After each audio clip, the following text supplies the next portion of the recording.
전자전기 컴퓨터학과 학생들 중에 기말 시험이 시간이 겹친다 그런 얘기가 있다는데 그래요? 어? 아닌가? 겹치는 학생 시험 시간이 수업 시간에 시험을 볼 텐데 겹칠 리가 없는데 혹시 기말 시험 시간이 다른 과목과 겹치는 학생이 없습니까? 예. 어떻게 겹쳐요?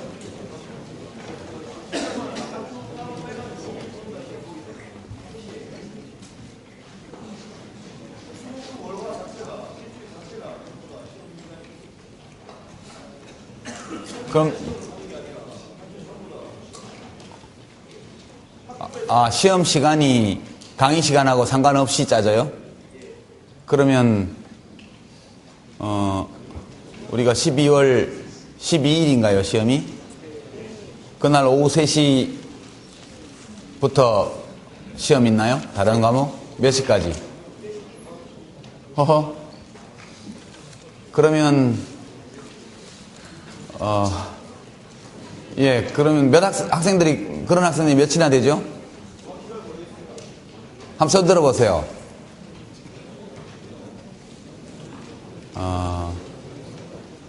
예. 대책을 좀 강구해 보도록 하겠습니다. 다음 주에 대책을 세워서 말씀을 드리죠.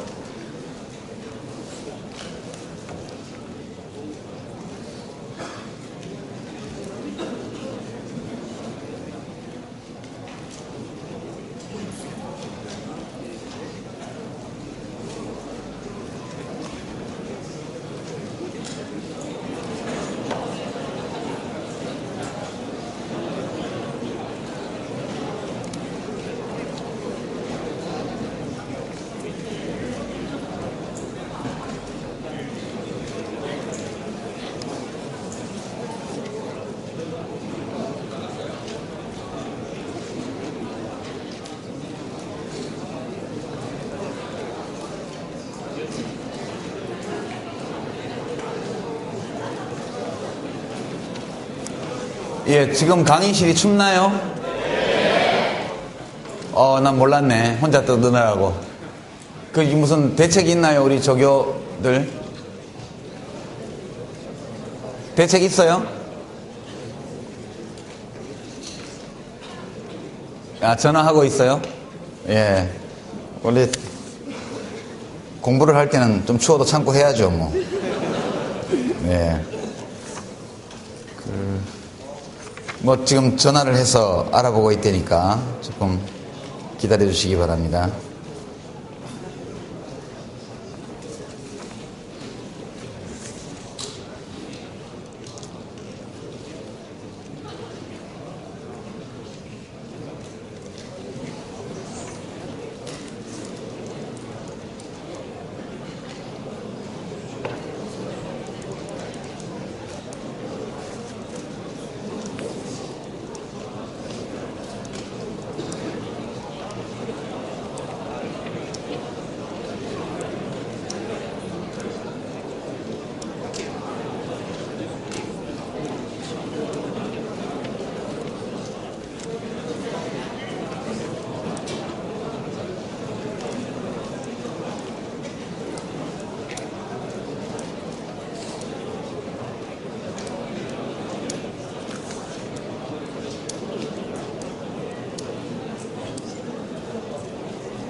예, 질문지가 많이 들어와 있는데, 예, 전반적으로 다 검토할 시간이 없으니까 두 학생 의견을 일단 소개하고, 예, 시작하겠습니다.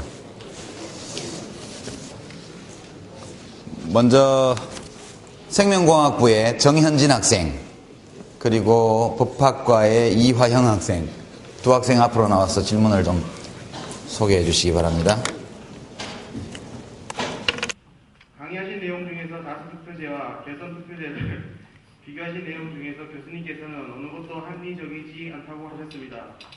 그런데 일반적으로 저희가 사회 감정상 느끼기에는 결선 투표제가 히라고이 투표제, 즉 악의를 가려내는 투표가 더욱 합리적으로 느껴집니다.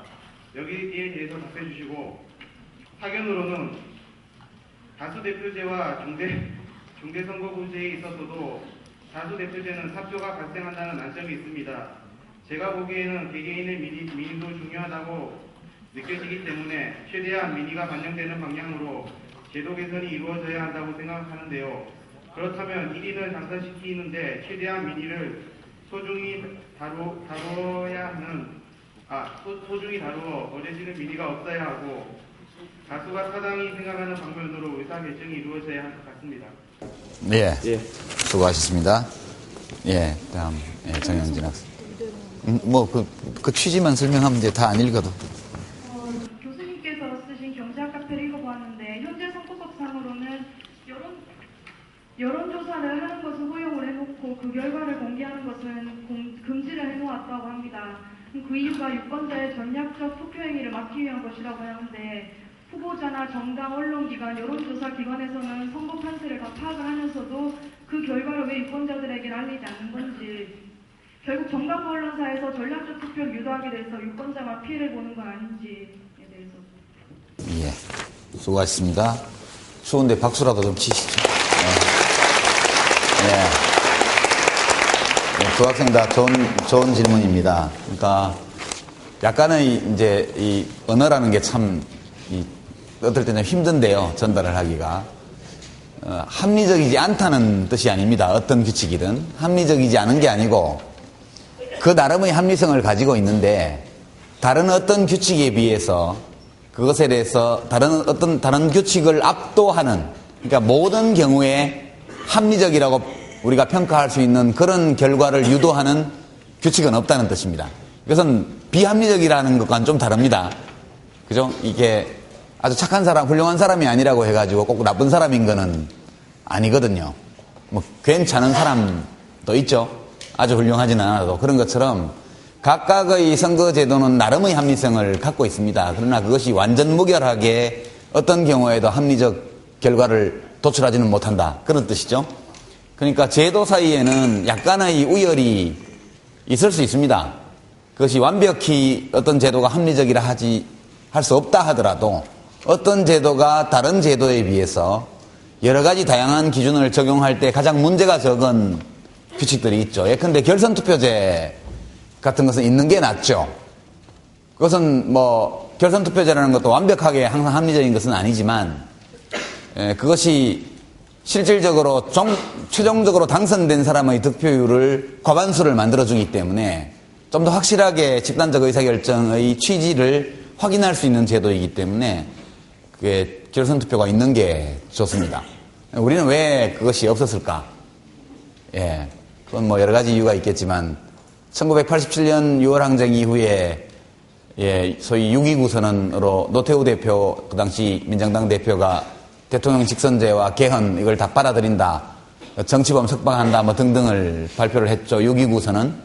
전두환 씨는 그게 자기가 다 기획해가지고 노태우 씨한테 공을 돌리기 위해서 작전 쓴 거다 이렇게 나중에 이야기를 하긴 했습니다만, 어쨌든 그 당시에 소위 1로 3김, 노태우 씨와 3김 씨의 대리인들이 모여서 헌법 개정안을 만들고 선거규칙에 대해서 합의를 합니다. 뭐 증거는 없지만 여러 가지 정황을 미루어 볼 때 대통령 선거에 결선투표제를 만들지 않은 것은 각각 다른 지역을 거점으로 하고 있는 유력 후보들이 요행을 바라는 심리에서 아마 결선투표제를 안 만들지 않았을까. 결선투표 없는 단순다수 제도에 합의한 것이 아닐까. 그런 생각하고요. 그 다음에 아마 그때 결선투표를 했으면 김영삼 씨가 2등을 해서 올라갔거든요. 그랬으면 3당 합당 안 하고도 대통령이 될 수 있었을 것이다. 저는 그렇게 생각합니다. 노태우 씨가 1등, 김영삼 씨가 2등, 김대중 씨가 3등, 김종필 씨가 4등 이렇게 했는데 아마 결선투표를 치렀으면 틀림없이 그때 정권교체가 이루어졌을 가능성이 아주 높았다. 그렇게 보고 있습니다. 뭐 자기의 정치적 성향에 따라서 어느 제도가 더 좋다 이런 것은 다르게 판단할 수 있겠죠. 다만 지금 제도는 1로 3김 시대에 각 특정 지역을 배타적 지지 기반으로 깔고 있는 정치 지도자들의 이해관계가 맞아떨어져서 그와 같은 합의가 이루어진 것이다. 그것은 이제 1987년 체제라고 얘기를 합니다. 그래서 그렇게 된 거고요. 이제 이걸 바꾸려면 제일 의회 정치의 합리적인 제도는 역시 독일식 제도라고 말할 수 있죠. 독일식 제도는 이건 이제 유권자의 전략적 투표도 다 나오고 모든 것이 다 가능한 제도입니다. 그러니까 두 번째 우리 학생 질문에 왜 여론조사를 할 권리는 자유는 주면서 발표를 못하게 하느냐. 옛날에는 선거 기간 중에는 발표를 못하게 했습니다. 지금은 투표일 7일 전까지 한 여론조사 결과를 발표할 수 있죠. 심지어 8일 전에 해놓고 이틀 전에 발표하기도 하고 그런 장난을 굉장히 많이 칩니다. 그렇게 한 것은 이른바 밴드웨건 효과, 그 이제 우세한 후보 쪽으로 표가 몰리는 이런 걸 막기 위해서 그렇다 이렇게 말을 하는데 유권자는 주권자죠. 뭐든지 다 해도 됩니다. 그러니까 선거 판세를 정당과 후보자 그리고 선거관리위원회는 언론사는 다 알고 있으면서 국민들에게는 일주일 동안 지금 감추는 식으로 선거를 하고 있죠. 미국 선거 보셨지만 투표 전날까지 여론조사 결과 다 나오고 투표 당일날도 투표가 종료된과 동시에 개표가 일찍 되는 지역부터 출구조사 바로 나오지 않습니까? 그러니까 그런 걸 다 알면서 유권자들이 선택하게 하는 거죠. 그 선거 여론조사 결과 발표를 그렇게 일주일씩 보름씩 못하게 하는 나라는 제대로 민주주의를 하는 나라 중에는 거의 없는 걸로 제가 알고 있습니다. 이것은 정당과 후보자, 언론사, 이제 선거관리위원회를 한편으로, 유권자를 다른 편으로 나누어서 정보 불균형을 고의적으로 조장하는 법률이죠. 비판이 많았기 때문에 일주일로 지금 단축은 했습니다만 제가 보건대는 정당과 후보자가 아는 정보를 유권자에게는 알려주지 않고 선거를 한다는 것은 좀 이상하죠. 그런 제도고요. 이것은 국민이 모르는 가운데 정당과 후보들이 작전을 쓰기 위해서 이렇게 만들어 놓은 거다. 정보는 권력이니까 국민들한테 권력을 주기 싫은 거죠. 저는 그렇게 봅니다. 독일식 제도를 소개를 하면 이런 겁니다. 대의민주주의는 기본적으로 정당을 통해서 이루어지는 거니까 독일식 제도는 전체 의석이 아마 그 600석인가? 제가 지금 기억이 잘 안 나는데 예컨대 600석이라고 합시다. 통일되고 나서 의석이 좀 더 늘었을 텐데 통일 전에도 아마 600석이었을 겁니다. 한 600석이라고 가정을 하면 표를 두 번 찍죠. 우리처럼 후보자에게 찍고 정당에게 찍습니다. 그러면 각 정당의 의석수는 정당표 득표율대로 계산이 됩니다. 그러니까 근데 5%의 정당 지지표를 획득한 정당은 그러면 15석 아니지 30석을 받게 되죠. 600석이니까 전체가. 그러면 일단 5%니까 이제 무효표나 혹은 무소속표 이런 걸 다 빼고 군소정당 5% 득표율을 넘지 못하는 군소정당표를 다 빼버리고 5% 넘게 득표한 정당들의 표수만 합친 다음에 그 점유율을 계산합니다. 그래서 그 점유율이 유효표 점유율이 10%가 되면 60석을 받게 돼 있죠. 근데 그 정당이 지역구 당선자가 한 명도 없다. 그러면 60명 전체를 비례대표로 받습니다. 비례대표는 그게 독일이 지금 16개 연방주가 16개인가 있을 텐데 15개인가 16개. 그래서 각 인구 비례로 할당되어 있는 숫자별로 리스트를 주별로 미리 공지해가지고 그렇게 해서 그 주의 득표율대로 나눠받게 됩니다. 정확하게 정당 득표율대로 의석을 나눠받게 돼 있죠. 숫자가 정해지고 그리고 거기서 지역구 당선자는 인정하고 지역구 당선자 숫자를 뺀 만큼을 비례대표로 받게 됩니다. 정확하게 국민의 정당 선호도가 의석 구조로 곧바로 반영되는 그 구조를 갖고 있죠. 이 제도는 신생정당이 진입하기가 매우 수월합니다. 5%만 얻으면 곧바로 교섭단체 수준의 의석을 확보하기 때문에 어느 정당도 과반수를 얻기가 어려워지죠. 그러니까 당연히 대연정, 소연정, 그러니까 중도 좌파 연정, 중도 우파 연정 혹은 좌우 대연정, 지금 대연정을 하고 있죠. 앙헬라 메르켈, 김인년 당수가 총리를 하고 있고 지금 그렇습니다. 녹색당 같은 경우에 지금 아마 한 50석 넘게 가지고 있을 텐데 녹색당이 지역구에서 당선자를 낸 것이 지난번 선거가 처음이었습니다. 연방의회에 들어온 것은 86년도인가 처음 들어왔는데 그 당시 요시카 피셔, 나는 달린다. 뚱뚱하게 이런 사람이 살 빼가지고 그때 책 내고 그랬죠. 그분이 68혁명, 1968년도 유럽 학생혁명의 주역 중에 한 사람이고요. 운동화 신고 주의회에 들어와서 선서했다가 굉장히 히트를 친 경력이 있는 사람입니다. 녹색당이 20여 년 넘게 연방의회에 있었는데 지역구 당선자는 20년 만에 처음 냈습니다. 그럼에도 불구하고 40석, 50석, 60석의 의석을 갖고 정당 활동을 할 수 있었죠. 이제 매우 합리적인 제도라고 할 수 있죠. 진입장벽이 낮고 정당 사이의 연합을 일상적으로 요구하는 그런 제도입니다. 이제 우리는 지역구 숫자로 우선 지역구에서 하고 정당 득표율 가지고 비례대표를 나누는 비례대표 비율이 지금 전체 5분의 1 정도밖에 안 되는 이런 구조여서 지난번 대선도 총선도 비슷했지만 2004년 총선을 예를 들면 그 당시 열린우리당이 38% 지지를 받고 52%의 의석을 가져갔죠. 한나라당이 36%의 정당 지지를 얻고 41% 넘는 의석을 가져갔고요. 민주노동당은 13%의 지지를 받고도 3%의 의석밖에 가져가지 못했죠. 그러니까 국민들의 정당에 대한 지지, 그것이 곧 정책 패키지에 대한 지지인데 그것과 의석 구조가 굉장히 괴리가 크게 되어 있습니다. 그게 우리 제도의 특징인데요. 이걸 바꿀 수가 없죠. 바꿀 수가 없습니다. 왜냐하면 이것을 바꿀 권한이 국회에 있거든요. 국회의 주요 정당들은 전부 지금 제도의 수혜자들입니다.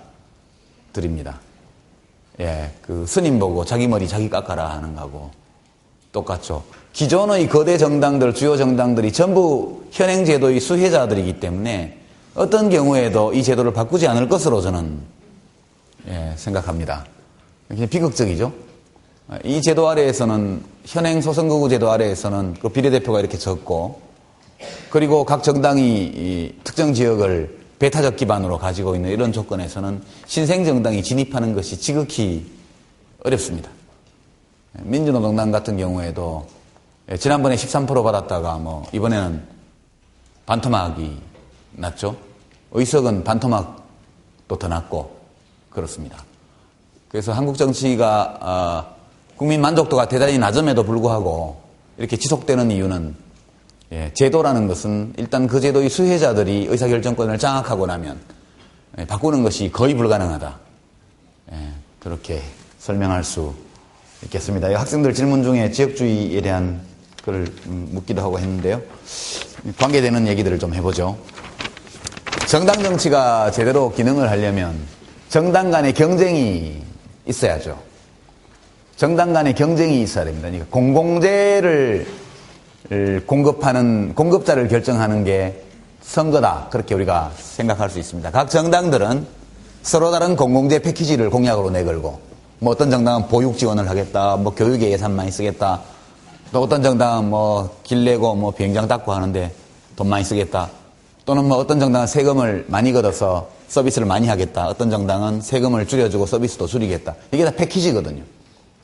감세, 규제 완화, 그리고 복지 감축, 이런 것들이 하나의 패키지라면, 증세 또는 지금처럼 세금 계속 걷고, 복지 지출 늘리고, 약자를 위해서 돈 더 많이 쓰고, 이런 게 또 하나의 패키지입니다. 각 정당들은 그런 정책 패키지를 대표하고 있는 세력들이죠. 그러면 이제 어떤 정책이 국민들 마음에 더 와닿고 국민들에게 행복을 줄 것인가, 이걸 아무도 모르기 때문에 선거를 통해서 정당들이 자기 패키지를 선보이고 거기서 국민들의 인기를 얻는 정책 패키지가 힘을 얻게 되는 이 전체적인 과정을 통해서 정치와 국민들의 요구 사이에 일치가 이루어지게 됩니다. 생산적인 정치, 좋은 정치라는 것은 어떤 정치냐? 사람마다 다르게 규정할 수는 있겠지만 국민들 속에 존재하는 다양한 소망, 요구, 정책 이런 것들을 있는 그대로 정치와 입법에 그대로 반영해 주는 정치가 좋은 정치다. 이것이 가장 일반적인 그 규정입니다. 정의가 되겠습니다. 그러니까 정부를 우리가 경제학적으로 볼 때 공공재 공급자로 규정을 하게 되면 국민의 뜻에 요구에 가장 부합하는 공공재 패키지가 제공될 수 있는 정치가 제일 좋은 정치라고 말할 수 있죠. 근데 정치는 정당 간의 경쟁을 통해서 이루어지고 정책도 정당 간의 경쟁을 통해서 발전하기 때문에 우리가 일반 시장에서 공급자 사이에 경쟁이 없으면 소비자가 봉이되죠. 그렇습니다. 독점 기업은 소비자를 착취하게 돼 있습니다. 가격을 자기 마음대로 조정할 수 있고 일반 시장, 상품 시장이나 서비스 시장에서 경쟁이 치열해지면 소비자는 이익을 보게 됩니다. 마찬가지 원리가 정치에도 적용이 되죠. 정치적 경쟁에는 여러 형식의 경쟁이 있습니다만 오늘은 가장 단순한 경쟁 모델을 한번 보겠습니다. 어떤 방식으로 이 정치적 경쟁이 작동하며 어떤 메커니즘을 통해서 정당들이 국민의 요구에 부합하는 정책 패키지를 만들게 되는가. 그래서 이것은 이제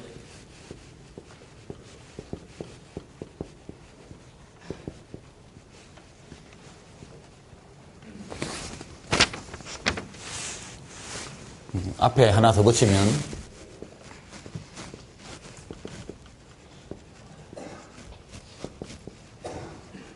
원디멘저널 포지셔닝 게임이라는 건데요. 1차원적인 입지 경쟁, 번역하면 그렇게 되겠습니다. 원디멘저널 포지셔닝 게임이라고 그러는데, 이건 이제 다른 말로는 호텔링 게임이라고 그럽니다. 호텔링 게임. 호텔하고는 관계가 없고요.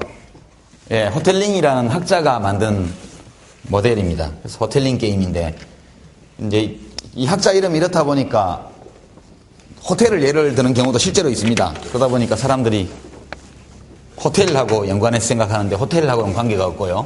호텔링이라는 학자가 상당한 정도 경쟁 이론에서 많은 모델을 만든 학자인데 이 사람이 제시한 모델을 아주 더 축약해서 아주 간단하게 만들어 보겠습니다.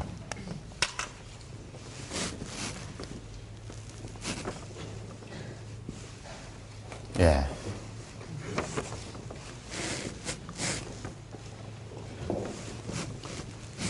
이거 잘못 그렸다. 위치를 바꿔야 된다. 여러분이 보시기에는 이쪽이 오른쪽이죠? 예.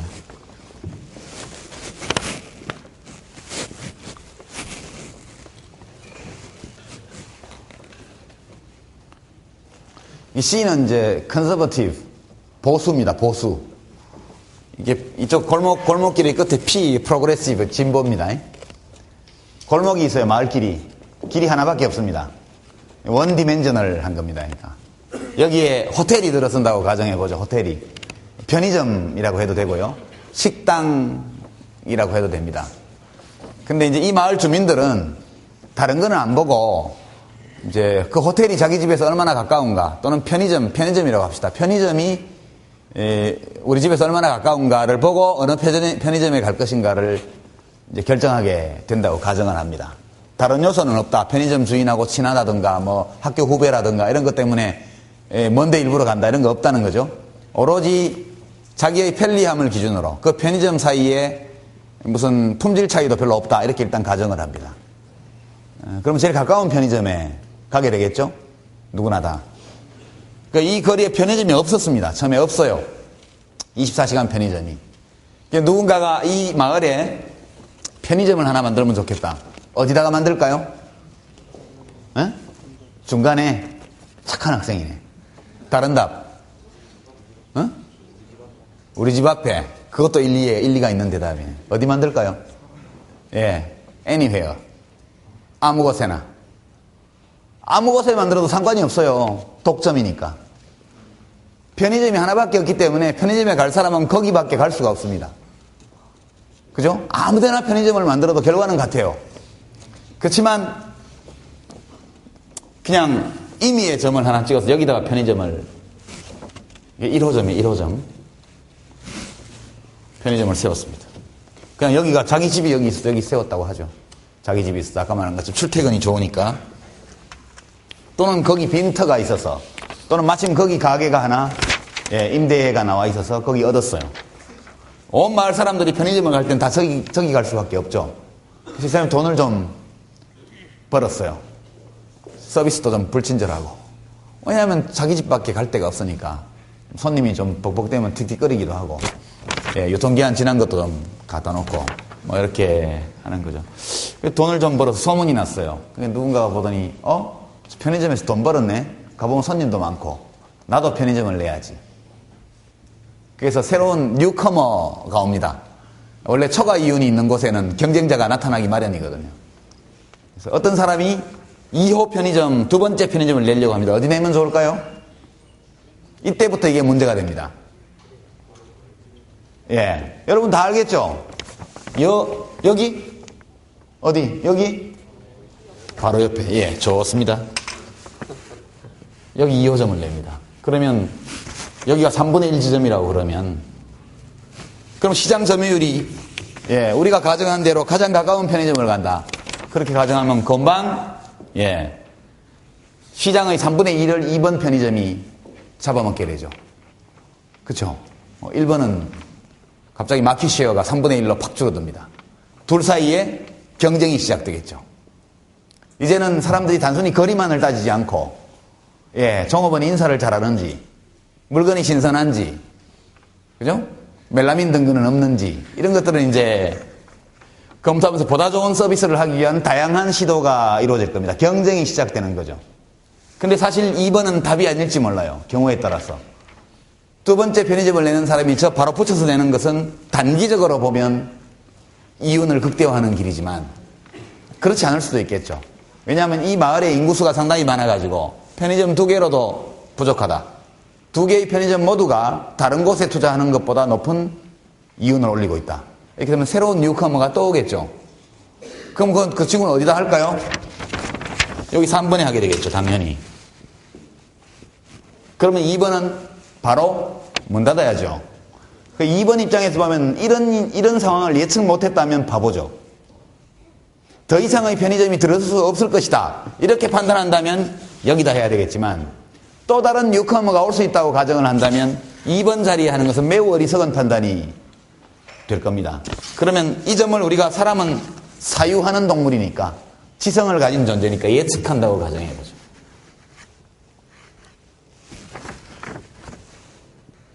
그럼 두 번째 편의점은 어디쯤 들었을까요? 욕심을 부리면 안 되겠죠. 욕심을 부리면 새로운 도전자가 새로 진입하기를 좀 어렵게 만드는 위치에 가야 되겠다. 예컨대 조금 1번한테 더 내주고 내가 여기쯤 자리를 잡으면 여기 한 60% 여기가 3분의 2 되는데 잡으면 그러면 여기를 기준으로 해서 이쪽은 1번은 3분의 1보다 조금 더 마켓 쉐어를 가지고 나는 한 60% 정도 가지고 저쪽은 한 40% 가지고 그럼 내가 좀 이익인데 여기가 좀 좁으니까 딴 놈이 여기 들어와봐야 잘 안 될 거야. 이렇게 생각할 수가 있습니다. 이것이 이제 포지셔닝 게임이거든요. 언제까지 뉴커머가 올지 아무도 모릅니다.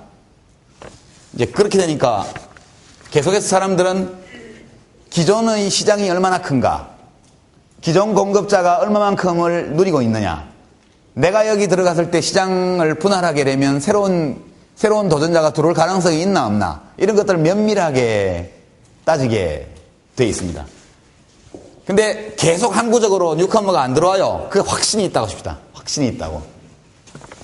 그런 뉴커머가 절대 오지 않을 것이라는 확신이 1번 공급자와 2번 공급자 모두에게 생겼다고 가정을 하죠. 그러면 나중 들어온 친구가 좀 유리하죠, 현재로서는. 1번은 시장 점유율을 높이려면 가게를 계속 이쪽으로 옮겨야 돼요. 그죠? 왜냐면 오른쪽으로 이동할수록 가운데 잘라먹는 게 많아지니까. 그 왼쪽 2번 편의점도 가만히 있으면 잡아먹히니까 자꾸 왼쪽으로 이동하게 돼 있습니다. 가다 보면 두 개의 편의점이 비슷한 위치에 딱 놓이게 됩니다. 그죠? 이것이 수렴. 여러분, 미국 민주당과 공화당은 정책 차이가 크다, 작다, 이렇게 볼 수도 있겠지만, 다른 나라의 사회민주당 혹은 좌파 정당과 또는 보수당, 우파 정당의 정책 차이만큼 정책 차이가 크지 않아요. 미국은 양당제 국가거든요. 미국같이 공화당과 민주당 외에는 다른 뉴커머가 들어올 가능성이 거의 없는 그런 곳에서는 이런 일이 벌어집니다. 두 정당이 자꾸 수렴해 가는 거죠. 그래서 양당제에서 거대한 두 개의 정당이 양당제를 형성하고 있는 나라일수록 정책의 수렴 현상이 자꾸자꾸 발생하게 됩니다. 선거에서 이기려면 계속 경쟁자를 지지하고 있는 유권자들을 자기 쪽으로 포섭해야 되기 때문에 끝없이 중도를 향해서 가게 됩니다.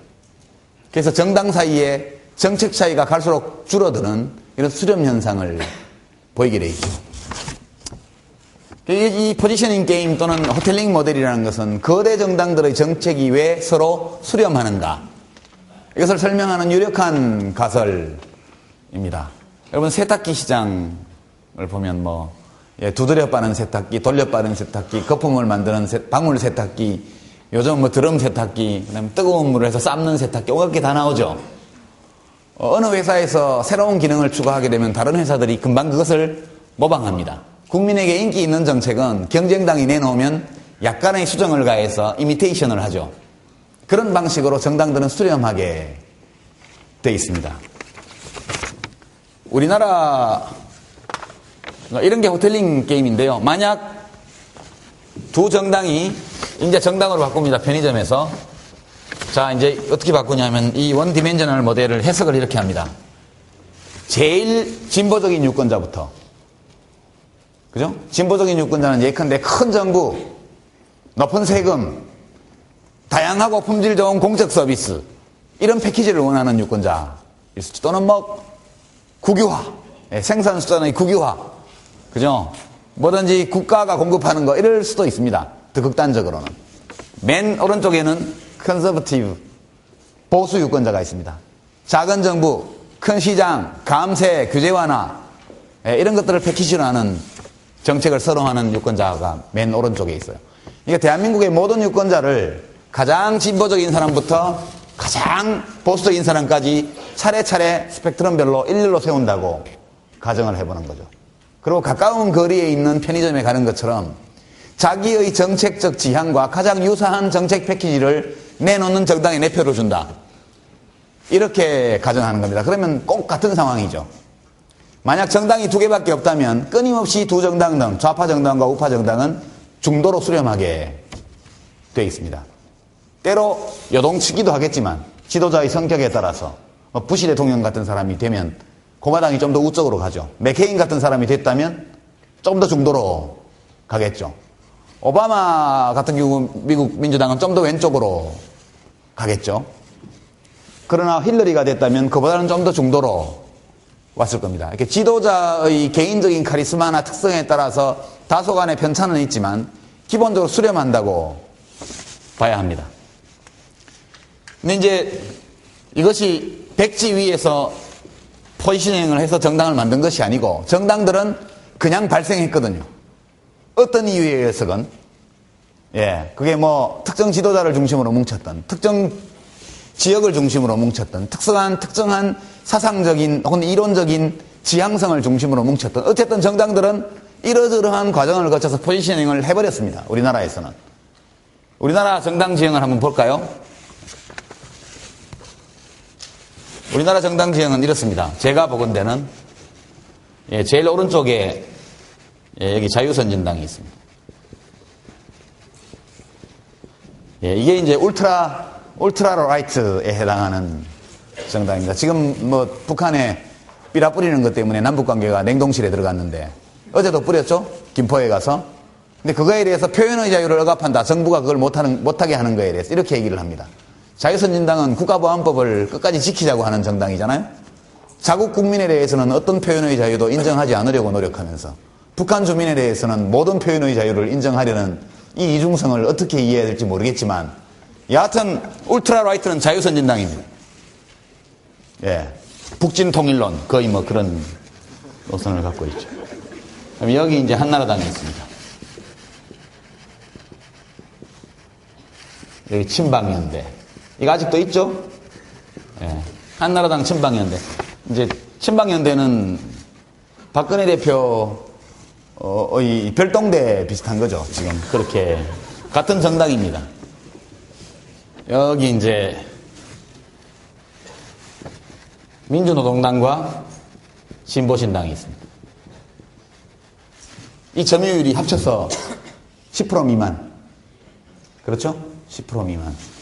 이 자유선진당이 한 6, 7% 정도 돼 있고 한나라당이 여기 있고, 민주당이 어디쯤 있을까요? 지금 민주당이. 예, 지금 민주당은 대체로 보면 여기쯤 있다고 보면 됩니다. 민주당. 옛날에는 조금 더 왼쪽, 중도 또는 왼쪽으로 가 있었던 시절도 있죠. 그러니까 민주당은 옛날 김대중 총재의 평민당 시절부터 서민과 중산층을 위한 정당, 실제로 그런지는 모르겠지만 여하튼 그렇게 주장을 해왔고, 중도개혁 노선 이렇게 이야기를 했습니다. 중도개혁 노선이라는 것은 중도 좌파다 이렇게 얘기할 수도 있겠지만,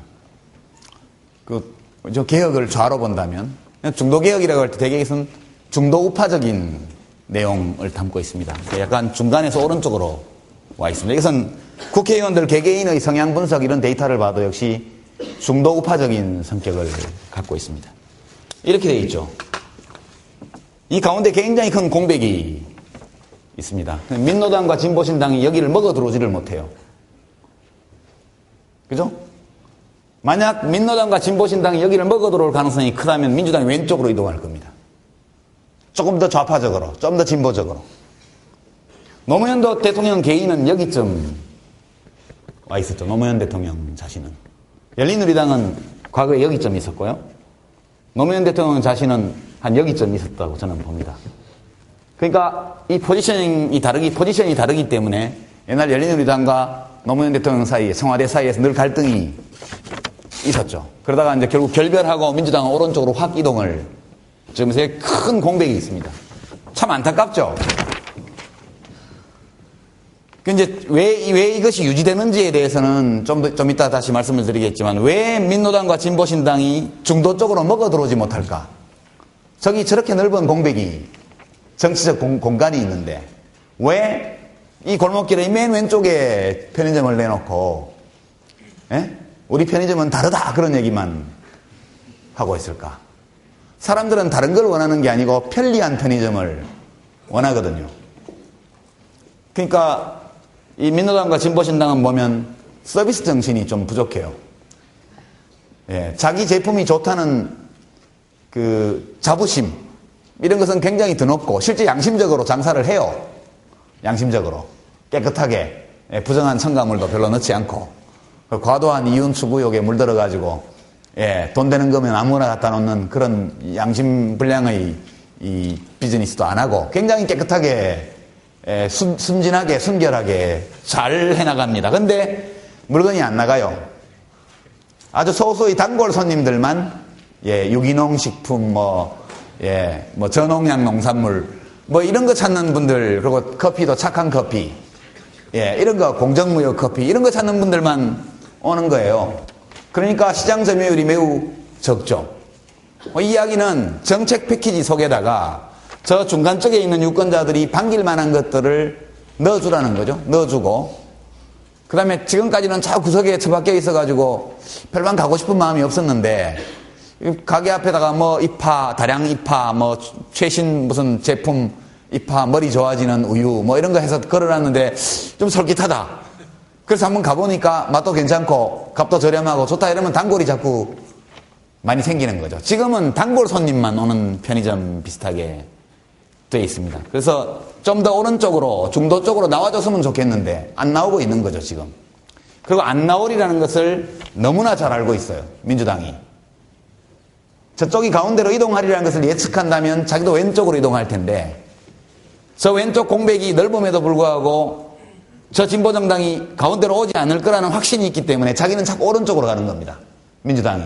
왜냐? 자꾸 오른쪽으로 가야 먹을 수 있으니까. 이렇게 생각하고 자꾸 이동했는데 지금 지지율이 어제 보니까 8.5%. 대책이 없죠. 이 원디멘셔널 모델을 가지고는 설명할 수 없는 어떤 요소가 있다는 이야기입니다. 이것은 정상적인 조건에서라면 매우 훌륭하게 모든 것을 설명할 수 있는 모델이죠. 그렇지만 현실에서는 무언가 잘 맞지를 않아요. 왜냐? 원디멘전이기 때문에. 그러니까 1차원적으로 분석한 기 때문에 그렇죠. 우리가 만약 세로축에 뭘 하나를 더 넣든가, 아니면 입체적으로 이렇게 봐서 이걸 한다면 그 이유를 알 수 있을 겁니다. 왜 그런지에 대해서. 여하튼 지금 현실은 이렇게 돼 있습니다. 그러니까 이 중간에 있는 많은 사람들이 이쪽으로는 안 가고 주로 민주당과 한나라당을 지지하는 거죠, 투표에서. 마치 민노당 진보신당의 편의점 앞에 굉장히 건너기 어려운 장애물이라도 있는 것처럼. 저 편의점은 사업 방침을 좀만 수정하면 대박이 날 텐데 저는 그런 안타까움을 갖고 있습니다. 예컨대 과거에 민노당이나 진보신당에서 한나라당과 열린우리당 또는 민주당 사이에는 색강이 있고 열린우리당과 민주당 그리고 민노당 사이에는 한강이 있다 이러면서 자기들이 굉장히 다르다고 강조했잖아요. 한강 건너서 편의점 갈 사람이 별로 없거든요. 그게 이제 영업 전략의 문제인데 사실 저 둘 사이에 색강이 있다 그랬는데 색강 차이가 이렇게 크잖아요. 지금 여러분 정권 교체가 되고 나서 보니까 색강밖에 없다고 그랬는데 색강이 굉장히 넓죠. 지금 봐서. 근데 한강은 얼마나 넓겠어요. 그러니까 장사가 잘 안 되는 거죠. 이렇게 되어 있습니다. 민주당은 지금 여기에 또 새로운 정당이 하나 들어올 것을 전혀 걱정하고 있지 않죠. 여기 정당 하나 만들면 대박인데. 그렇죠? 근데 이것이 왜 안 되느냐? 정상적인 상황이라면 여기 정당이 하나 더 생겨야 돼요. 독일 예를 들면 제일 오른쪽에 기사당이 있습니다. 기사당. CSU. 이게 뭐더라 약자가? 크리스틀리시에 소циалистische Union인가? 소циаль레 우니온. 그러니까 기독사회 당. 기독사회당. 기사당입니다. 기사당. 그러니까 크리스틀리시에 소ци알이니까 우리말로 하면 기사당 맞네. 기사당. 이건 바이에른주에만 있어요. 바이에른주에. 우리나라 경상도 같은 데인데 거기서는 기사당이 늘 과반수 득표를 거의 합니다. 수십 년간. 반세기 동안. 그 옛날에 젠트룸 파르타이라고 해서 중앙당이라는 이름을 가지고 있는 지역당이 있었는데 그게 나치 때 해산이 됐거든요. 나치가 망하면서 하여튼 그 나치 들어서고 망하고 하는 과정에 당이 없어졌습니다. 그리고 그 지역 주민들은 이 기사연 또는 기사당을 우리 정당이라고 받아들이고 매번 50% 가까운 또는 넘는 표를 줍니다. 바이에른 밖으로 나가면 이 당은 없습니다. 오로지 바이에른주, 민헨 있는 데만 있고 나머지 전국을 커버하는 것은 기민연입니다. 이건 D는 데모크라틱에 해당되는 겁니다. 크리스틀리시의 데모크라티시 우니온. 기독 민주 연합 또는 기민당, 기독 민주당 이렇게 됩니다. 그게 이제 여기에 있죠. 기사연은 여기에 있고. 이거 아주 진짜 꼴 보수입니다. 말도 못합니다. 이거 아주 TV 토론 나와서 하는 거 보면. 그 다음에 이제 3인당이 여기 있죠. 3인당, 사회민주당. 이거는 이제 SPD, 소циальдемократische Partei Deutschland, 그 SPD, 독일 3인당입니다. 그럼 여기 이제 하여튼 좀 위치가 좀 불안정하지만 녹색당, Die Grünen, 당 이름이래요. 그냥 녹색, Die Grünen, Green입니다. Green, The Green. 그 여기는 이제 자매당이 이게 이제 동맹 90이라고 해서 Bündnis 90에서 동맹 90이라는 당이 자매당으로 돼서 한 당이 되어 있습니다. 이게 92년 총선인가에 서로 싸워가지고 전당대회에서 맥살잡이하고 그래서 갈라져서 따로 출마했다가 둘 다 5%를 못 넘겨서 4년간 완전히 사라졌습니다. 그래서 철들어서 이제 그 다음에 다시 뭉쳐가지고 7% 넘게 득표해서 올라갔죠. 여기는 이제 옛날 독일 공산당 후신입니다. PDS. 철자만 다르죠.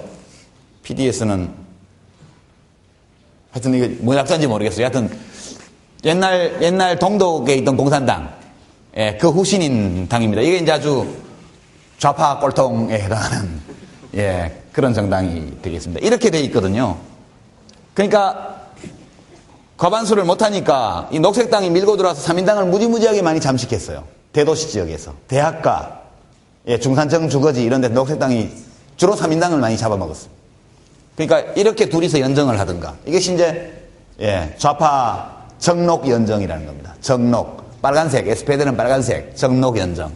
아, 여기 자유당이 있다, 자유당. 여기 FDP. 프라이하이틀리시의 데모크라티시 파르타이에서 자유민주당. 이건 리버럴 정당입니다. 여기도 녹색당하고 당 규모가 비슷해요. 옛날에 독일 외교장관 유명한 사람이 이 당 소속이었는데, 그렇게 해서 이렇게 좌파 연정이 되든가, 아니면 3인당과 자민당의 중도 좌파 연정이 되든가, 아니면 자민당과 김인년 기사연까지 포함하는, 기사당까지 포함하는 중도 우파 연정이 되든가, 늘 이렇게 독일 정치는 그때그때 선거 결과에 따라서 연정으로 과반수를 이루고 주니어 파트너한테 장관 3개 또는 4개, 득표율이 적으면 2개 정도를 할애하죠. 전통적으로 외교장관을 주니어 파트너에게 주는 게 관행입니다. 그래서 요시카 피셔도 3인당과 연정을 하면서 외교장관이 됐죠. 그런데 이게 의석 구조가 어떻게 되다 보면 이것도 안 되고 저것도 안 될 때, 지금은 이제 김인년하고 3인당이 대연정입니다. 이게 대연정, 좌우 대연정.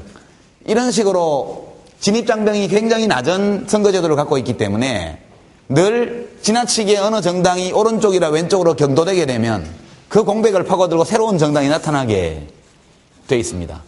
굉장히 어떻게 보면 합리적인 정당 구조가 만들어지고 아주 자연스럽게 연합이 만들어집니다. 근데 우리는 보면 정책 차이도 크지 않은 두 정당이 주로 경쟁하니까 둘이 연정하자 이러면 사쿠라, 그죠? 옛날식으로 막 사쿠라, 어떻게 뭐 별로 차이도 없으면서 어떻게 한나라당하고 연정할 수 있냐? 그리고 이제 한나라당이 집권하고 나니까 이때 자리 받은 사람 다 쫓아내기 위해서 완장차고 다니면서 막 난리잖아요. 죽기 살기로. 예. 근데 이제 우리 정치는 왜 그러면 우리 정당 구조는 실제 국민들의 정치적 지향은 이렇게 스펙트럼이 다양한데 반해서 왜 중도우와 우익정당이 주로 경쟁하고 거기에 이 우익정당의 아류로서 친박연대나 자유선진당이 이렇게 또 갑자기 생겼다가 없어졌다. 충청도당만 하더라도 신민주공화당, 자민련, 그리고 이제 주인이 바뀌어서 자유선진당까지 이회창 씨가 할 때까지 늘 부침을 거듭하면서 그 자리에 있어 왔거든요. 이렇게 되어 있습니다. 이유가 뭐냐? 이게 이제 오늘 강의의 마지막 개념을 여러분에게 설명하고 강의를 마치도록 그렇게 하겠습니다.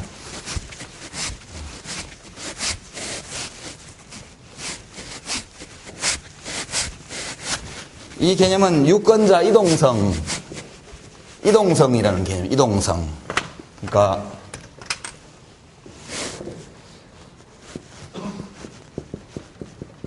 모빌리티입니다. 이동성. 이건 어떤 개념이냐면 유권자들이 집권당에 실망해서, 집권당의 정책에 실망해서 야당 지지로 돌아서는 것. 야당 지지하다가 여당 지지로 돌아서는 건 잘 없어요. 어느 나라든. 집권 세력을 지지하다가 실망해서 오포지션 파티 쪽으로, 그러니까 반대당, 야당 쪽으로 지지를 바꾸는 정도를 이동성이라고 합니다. 유권자 이동성. 이게 이제 시장에서 나타나는 소비자 이동성과 똑같은 겁니다. 소비자들이 자기가 쓰는 어떤 물건, 어떤 메이커의 제품에 실망해서 다음번에 살 때는 다른 제품을 사는 거. 이게 있기 때문에 공급자들이 수요자를 두려워하는 것이죠. 만약 수요자들이 굉장히 둔감해서 그 제품의 하자가 있고 뭐 서비스에 문제가 있음에도 불구하고 한 번 산 물건을 계속 산다. 그러면 공급자들은 뭘 개선할 필요가 별로 없죠.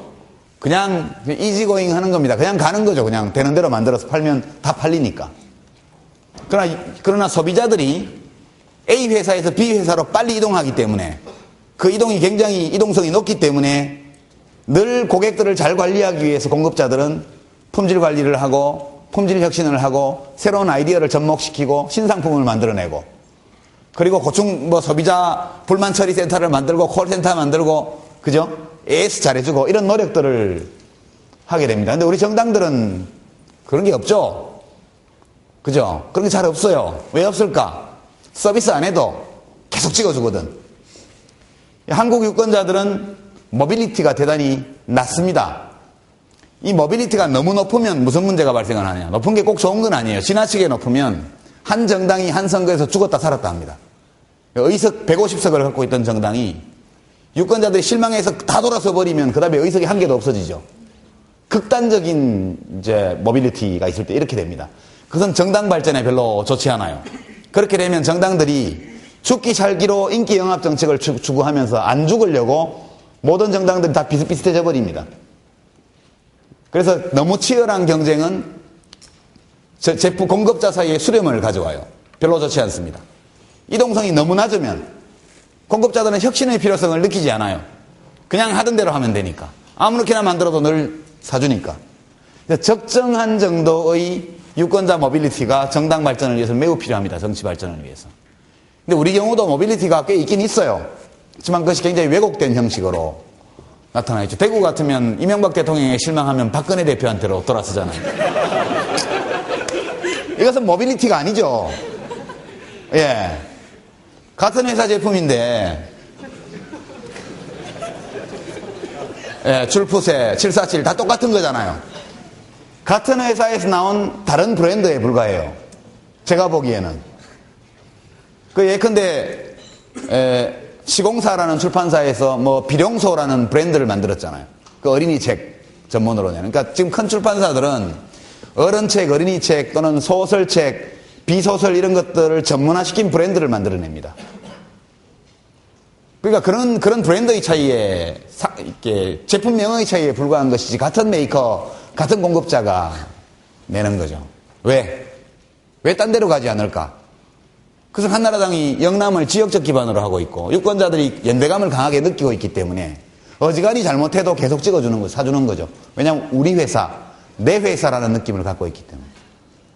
호남은 가면 민주당이 아무리 죽을 써도 지금 지지율이 25%밖에 안 나온다는데 여론조사에. 그래도 선거하게 되면 또 대통령 선거하면 90% 받죠. 국회의원 선거하면 웬만하면 좋아하는 후보들은 다 60% 70% 이상 받고요. 그렇습니다. 혁신의 필요성을 전혀 못 느끼죠. 유권자의 모빌리티가 지역을 기준으로 해서 그 내에서만 움직이는 겁니다. 그러니까 무소속 후보는 찍어줍니다. 여기서 이명박 대통령이 마음에 안 들면 친박연대를 찍어줘요.